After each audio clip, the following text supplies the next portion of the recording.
Apologies for not showing up to talk about Last Blue Archive Sunday. I got in a hardcore slackfest. I'm kind of like Iroha when you think about it. But honestly, I think it was a blessing in disguise. Since I didn't talk about episode 5 at the scheduled time, I can now use that lost time to talk about both episode 5 and 6 together. This week in the last, a lot happened. Though their time together was brief, the Abido students had to officially part ways with our good friend Hifumi. Problem Solver 68 gets into a world of trouble after causing public commotion, and the Gehenna Prefect team finally descends onto Abydos, absolutely fiending for prey. But meek, easy pickings are not exactly what they get. I say it's a blessing because, if I'm gonna level with you guys, I didn't care for episode 5 all that much and had pretty much nothing to talk about. It was a massive nothing burger of an episode that was simultaneously slow to pick up and way too abrupt to end. It felt incomplete. A big reason for this was that episode 5 covered a pretty massive source material dead zone in game episodes 16, 17, 18, and 19.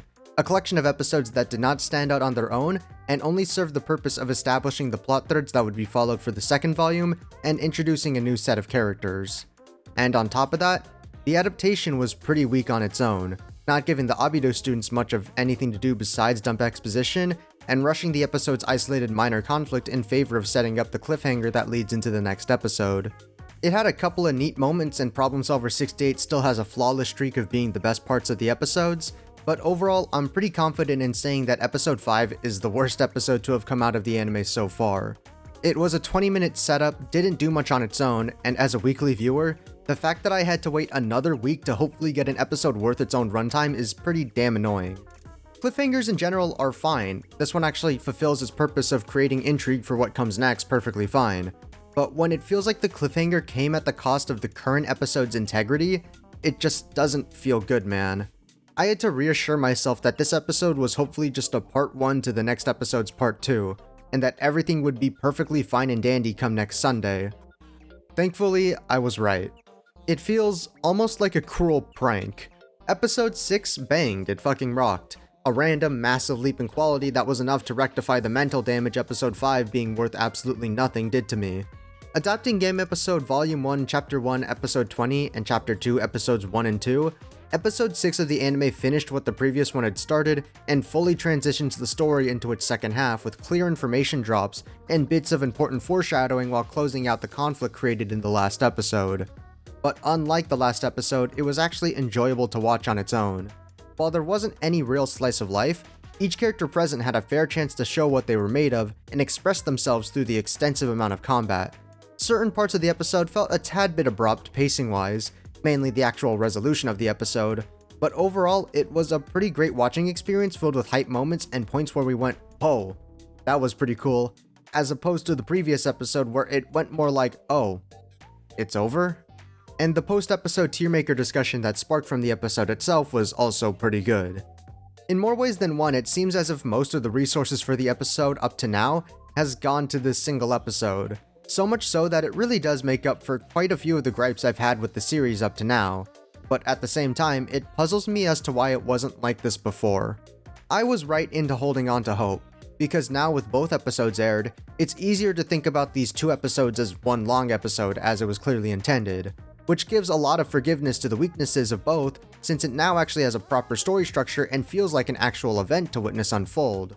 The long episode opens with the foundation of a new central motivation and ends with giving the protagonist group the proper direction to go. Even if it was a slog to watch, everything that was in episode 5 was necessary for one reason or another.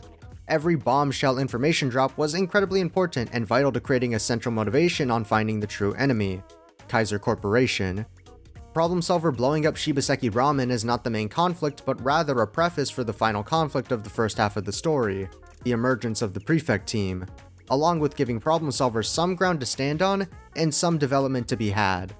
That's why the combat scene associated with the scuffle between Abydos and Problem Solver was skipped, because it wasn't important. What comes after is, however, and deserves to be an episode of its own.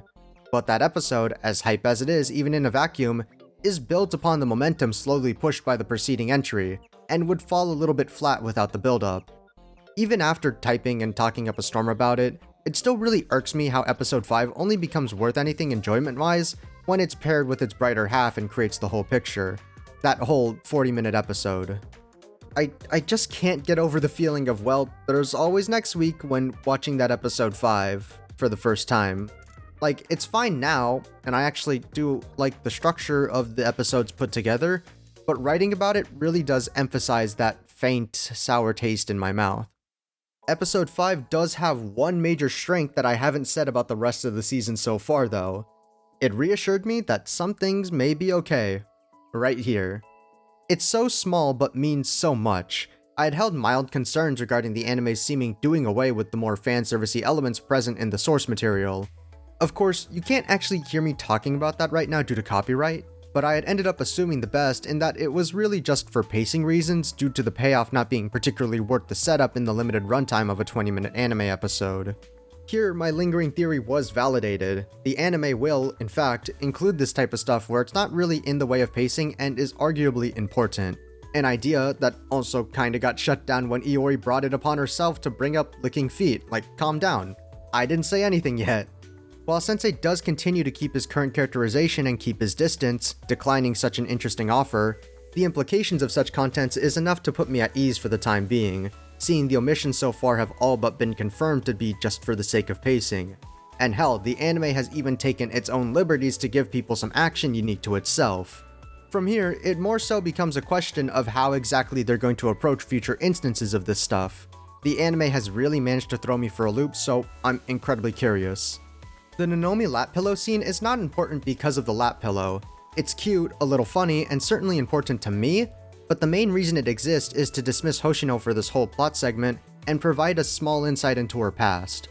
Hoshino in the story has always been a bit of a mystery, as is the case with most of Abydos, having something surrounding their character that can deceive a surface-level observer. Hoshino's history, and more importantly, mystic identity, Horus of the Dawn, whatever that means, are a large draw of her character to the character that fuels the true conflict of Volume 1 and 2, Black Suit, both representing Gematria and partnering with Kaiser. What it all exactly means and its significance to us is still mostly unknown, but to that guy, it's everything. Building up that sense of power and mystery is important not only to the main story thread, but to the world of Blue Archive as a whole, giving us more world-building scraps to piece together. The anime begins to lay out these tracks, but ultimately stops it in place to make way for the more front-facing aspects of the plot. One thing that really irked me was that Hoshino's interaction with Black Suit was simply not present. I find it vital to the storyline and to establishing Black Suit's character for reasons I just stated. Not to mention, I just like Black Suit as well. While maybe fine to not be in episode 5, I had assumed that it would be here when episode 6 rolled around, but to my genuine surprise, it did not. Instead, Hoshino only made an appearance in episode 6 once she returned from the off-screen confrontation. I mean, I guess it's only fitting that since nobody knew where she was, we the viewers wouldn't know either. This is a pretty significant scene to just act like that, in my opinion, but perhaps the studio knows something we don't. I'm not really sure, unless they can find a way to really justify a seriously apparent chronological displacement in some future episode. I have to assume that this scene is just absent entirely, like most of the tutorial, which really sucks. Another thing that's a bit weird pacing and structure-wise is Hina's debut. Way too sudden when compared to the source, and it feels kinda off. Hina herself? Great. Formal, intimidating, and cute, but overall non-threatening since she isn't an enemy. But she just appears out of nowhere. In the source, there's a little bit of build-up and dialogue between Akko and Hina about business, with Akko trying to cover up her attack on Abydos, only for her lie to be smothered due to the fact Hina was already in the district. It's a good moment because all that build-up has a good payoff. Here, Hina just interrupts Akko's little speech and that's that, zero build-up at all. It feels like one of those please clap moments directed at those who are familiar with the characters and story that's more likely than not just poor episode direction. It doesn't feel like a proper subversion of anything or have that sense of irony that the source has. I don't think it's me being prudish in regards to the adaptation quality, it just feels like something that doesn't really flow well as a general show thing. If this type of reveal wasn't Blue Archive related, it would still be really weird and abrupt. Arguably worse because, well, it's not Hina. Everything else though, mwah, chef's kiss. While in episode 5, Abydos was mostly relegated to exposition, Problem Solver managed to once again steal the show through their little episode plotline. They're able to get the plot moving along due to their antics, but it doesn't feel as clinical and matter-of-factish as the Abydos screen time for the episode. since it's almost all through casual conversation with entertaining visuals. They're the ones to plant the idea of the Prefect team being an Abydos and the ones to plant explosives and whatnot, but it's integrated with the present action of fiending for some good ramen. So while the place being blown sky high is a big surprise and basically a massive punchline, the seeds of the event were seamlessly put into place. Mutsuki and Kayako are fine, which by all means is still good. Mutsuki throughout the entire ramen scene is seen absolutely munching, completely unfazed by the little breakdown Aru's having. A real eater, let me tell you. Such a random attention to detail probably took half the budget of the episode, but it does a good job of detailing Mutsuki's character as someone used to whatever Aru gets up to, but in a completely different sense than Kayako. Mutsuki approaches handling Aru with a sense of playfulness, teasing Aru and poking her in a way that can get her to act a little funny because she finds that to be fun. That's just how she is. Whereas Kayako is just kinda chillin'. Haruka also gets a decent shine in the episode, being the one to plant the explosives and actually set them off. While I think her expressions are actually a fair bit weaker than her base sprites, because man, some of those base sprites are actually really fucking insane. Her voice delivery does a real good job of portraying her as a hashtag real freak for Aru. Haruka is honestly one of those characters that I've kind of overlooked in the source, not because I inherently dislike her character, but honestly just because I'm not a big fan of her design. But the anime and the screen time she's gotten in it has done a pretty good job of making me warm up to her more than anything. I really enjoy her animatedness within the anime itself, if you understand what I'm saying. Aru, once again and as always though, reigns supreme in terms of being the episode's focus. It's not too much to talk about since the quality of her character falls pretty much in line with how she's been handled up to this point. She's always done right. The previous episodes built her persona up, tore it down, and now absolutely obliterated any of the remains. Being forced into a corner and into taking responsibility resulted in a pretty great performance that only further locked into the fact that she's a massive, lovable failure with less of an intimidation factor than Team Rocket somehow. There was not a single frame in this scene that had her making the same worried/concerned face. It illustrates her really mixed feelings towards their supposed enemy, and her sense of innocence very well, and gives her a good platform to bounce off in the next episode, as further interaction with anyone in the episode was cut off by the Prefect team's own explosive entrance, and that cliffhanger I'm so clearly fond of. That fucking bird that I hate! That fucking bird that I hate! That fucking bird that I hate! And episode 6, the combat scenes, all the separate instances broken up throughout the episode, were great. I'm not even gonna hold it this time around. This managed to be an enjoyable combat scene that felt good to watch. So much so, it makes me wonder where the hell this was for the rest of the episodes and their combat scenes. This was probably mainly the build-up. It actually feels like there's some stakes going into it, instead of feeling like a monster of the week type deal, regardless of the fact that the general outcome is pretty apparent. Having 4 then 8 students go up against a massive army that actually feels like a threat is awesome. It helps that the student tactics this time around were interesting enough. They're still a tad bit dumb and very plain, but to an extent, for this episode, I do enjoy the simpler methods that more so emphasize the collaborative efforts between Problem Solver and Abydos, and their individual characters as well. It was fun to watch these two groups that have been beefing for the past couple episodes come together to overcome this common enemy. Problem Solver's own explosive reemergence into the heat of battle when it seems like Abydos was pushed into an inescapable corner was good, and it serves as the peak of Aru's own character development. Coming to realize that she had been aiming the wrong way and coming to terms with those weird mixed emotions of hers, trying to separate her old business from her new friends, something that the rest of the group had already done the moment they failed the first time. And technically, it sort of unifies the clash of her innocence and desire to be someone who defies the law altogether. Enemies to friends is a time-tested trope, and it's lovely to see here, and it'll hopefully have an even better payoff once they return to the action close to the end of the story. A lot of Blue Archive's big hype payoffs are built on something like this. Every volume has something of this sort. So if they can do it good once, they can do it good again, probably. The animation was good. Still a bit floaty and not as fluid as I think it could be, but I definitely don't have as much of a problem as I did with episode 2 or 3, and it comparatively had moments that were cool to see unfold. Primarily the more melee-style approach that Iori and Shirako took sometimes. Iori using her gun as a melee weapon and baseball bat and twirling it around all cool and stuff, and whatever the hell Shirako did rocked. The animation on it was good. The gunplay itself was kinda here and there. Nonomi had reused this one clip a bit too many times to count, and I find the camera work to be a little jarring at times. But it wasn't bad or anything, and it felt up to snuff for better or for worse. And, most importantly, EX skills. I have not been able to talk about this for a while, and boy am I excited to go over them this time around. Hiyori is known for her very fast ground speed and command dash, which we can see here. Haruka has her advancing shotgun blast with the Shinde Kudasai exclamations, seen here. Mutsuki, while this time around it's more of a collaborative effort than a direct port of the game's EX skills, actually uses her whole bag as a bomb this time around. And of course, Shiriko deploys the drone once again, this time taking an aerial approach like she's fucking 2B. It's great to see that they didn't just use it once and forget it, which I thought was going to be the case. I had actually been wondering where it had gone while waiting for episode 6, so I was very much satisfied when I was directly answered. All of this, while it definitely can be improved upon with better animation and such, the combat scene felt for the people, for the fans, and I absolutely loved it.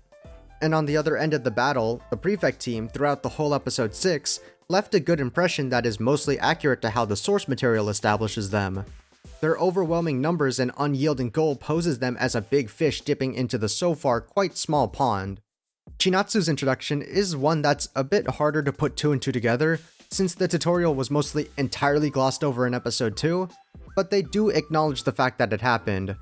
But without the time given to show how Sensei and Chinatsu first met, it's basically a big huh? Unless you actually paid attention to the 4 tiny figures that were there when they were reclaiming Sanctum Tower. Chinatsu, of course, as one of the more tempered and sensible members of the Prefect team, simply follows along and does not put up as much of a fight as Iori, who's out there for blood. Iori immediately shows to be feisty and holding a fair bit of combat prowess, far more than any one Abydos member. She puts on one hell of a show in both the combat scenes and out of it, having those brief moments that serve as the biggest pieces of fan service the anime has seen so far. Something that changed about Iori is her knowledge of Shale and Sensei. In the source, she's pretty oblivious. Actually, she doesn't even know what it is. But here, she directly addresses the organization by name. You could say it's a minor change, but it's one that shifts her character from someone who is so low focus on whatever Prefect team task is directly in front of her, to someone who has a small but fair amount of information about stuff that's going on outside of Gehenna, though you could say that she just absorbed that information from the other members. Akko is cold, unmoving, and intimidating until Hina shows up, where she then becomes a mess. But since she's nothing but a hologram and doesn't actively partake in battle, that's about all that can be said about her in the episode. But given her character, perhaps that's all that needs to be said. Something that can also be said is that her face looks kinda off, kinda a little bit goofy in some of these frames, but that's more of a side comment than anything. And besides the weird pacing stuff, in her short time scene here, Hina leaves the same lasting authoritative impression that she does in the source as well. There's not much to say since she's only around for so long, and this is only one facet of her personality. I like her design in the anime though. She has a really big forehead and really nice legs.